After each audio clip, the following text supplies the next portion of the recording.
Pecha Kucha 301, revisiting the Batman private case book. So this is a difficult book for me to kind of judge the value of.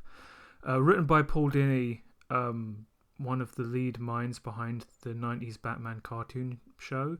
It's a series of unrelated Batman stories that basically are 1 or 2 issues long, and I only bought it because it was on sale, and it was on sale because it doesn't have any great value. Also, it's overpriced because it's hardback, and it's just poor value for money, whether you like what's in it or not. But like, the first story is like Ra's al Ghul and Batman fighting over something that involves some other fat guy who seems like a terrible 60s villain, and in the end Batman ends up locking Ra's al Ghul away in Arkham Asylum in an incredibly Machiavellian way.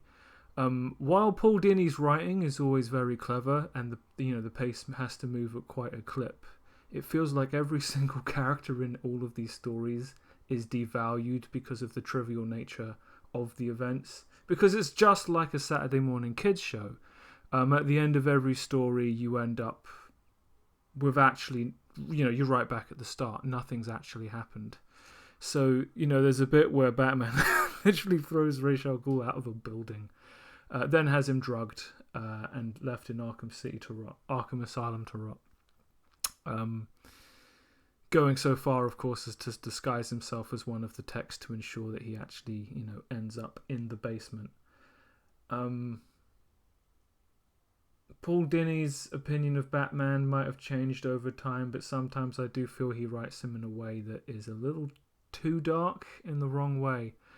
One of the other stories is about the Mad Hatter, and he goes on a crime spree, but something seems a little bit off, and Batman ultimately figures out it's not actually the Mad Hatter in control of his own gang. His own mind control hat's been turned on him by the gang so that they can take a bigger cut of what's going on. And, the bizarre thing about... the thing about the book is a lot of the bad guys in this book, they're not that interesting.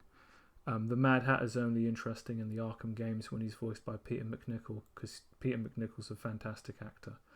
And he's a darker take on the character. Tweedledee and Tweedledum, the Mad Hatter's henchmen, tricking him into being their stooge, and then Batman foiling this. This is the definition of a Saturday morning kids show. This is distraction. But the thing that all of these stories have in common is that because nothing happens, Alfred doesn't die, Bruce Wayne doesn't have some kind of major fucking revelation. As soon as you finish one, you step right into the next. So these comics are like popcorn. You just keep going. You keep consuming. This is arguably the best way to sell Batman comics unconditionally over 20 to 40 years. This one is where Batman's got some kind of magic bat suit that requires him to go to France or something to find the legend of the suit of Holy Mail or whatever it's called, which is trying to make him kill people. And instead of doing the sensible thing of taking it off, he decides he's just going to go on an adventure because 20 minutes need to be killed because it's that cartoon series thing. Zatanna is also in a story. Again, another one of these characters that nobody wants to use to do anything interesting with. That's just the way it is. An interesting thing is the idea that Bruce Wayne and Zatanna are not quite in a relationship, and she's kind of like, should we be in one? And Bruce is like, I don't know. It's interesting, but naturally nothing happens. This is a two-parter because Scarface, or whatever it's called, the puppet with the machine gun that has a ventriloquist with him. The ventriloquist is a different person, and Paul Dini goes to all the trouble of giving her an interesting backstory, only to kill her off at the end of the issue, the 2-issue arc.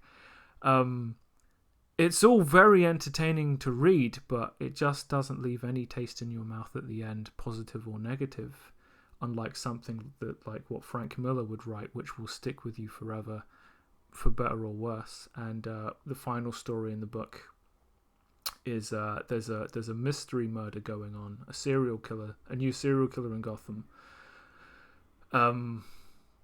So Batman has to solve the mystery. An excellent, single issue thing to deal with.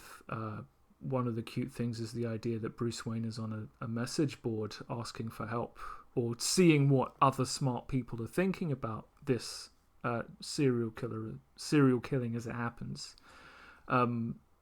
Ultimately, the serial killing is a setup just to lure the Riddler into a trap where Batman has to save him, and like I said, everybody ends up just back where they started. The Riddler doesn't die. The person who wanted to kill the Riddler, because the Riddler kind of inadvertently got his girlfriend killed, he's not a bad guy, except for the fact that he killed a bunch of other people to make up a serial killer story.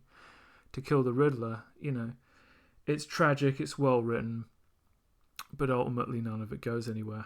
For this week's Bison, I kind of just wanted to look at a manga I've got, a Street Fighter manga, and just think, can I draw that Bison? He's a big boy with yellow eyes, and here we go. Not quite aesthetically pleasing. Some of the dynamics are off. His hand's a bit too big, his head's a bit too small. These are things I could correct, but I don't sit down to do my weekly on Bison to actually be accurate, just, to trick myself into doing something. So I've got almost a decent picture, and that's more than I would have had otherwise. Chapter 9 of my book is sketched out. These scribbles mean something to me. You won't need to worry about it. Next week is the final chapter, and then I've got to start making some serious concrete decisions about art direction and things like backgrounds and the architecture involved in this story that owes a lot to feudal Japan but is not set in feudal Japan. So yeah, it's arguable that a Batman book that doesn't contain any meaningful stories is not very good, or that it's the best way to keep people coming back for more, because none of the stories are bad. They're just all... It's like watching TV, right? It's literally the same as watching TV. You're entertained until the credits roll, but ultimately, what have you learned about life? Nothing. So you can take or leave that as you will, as I have, and I don't have a definitive conclusion on whether the book's good or bad or not. The art's great, the writing's great, but it was on sale for a reason. So that's the end of Pecha Kucha 301, and I'll see you next time.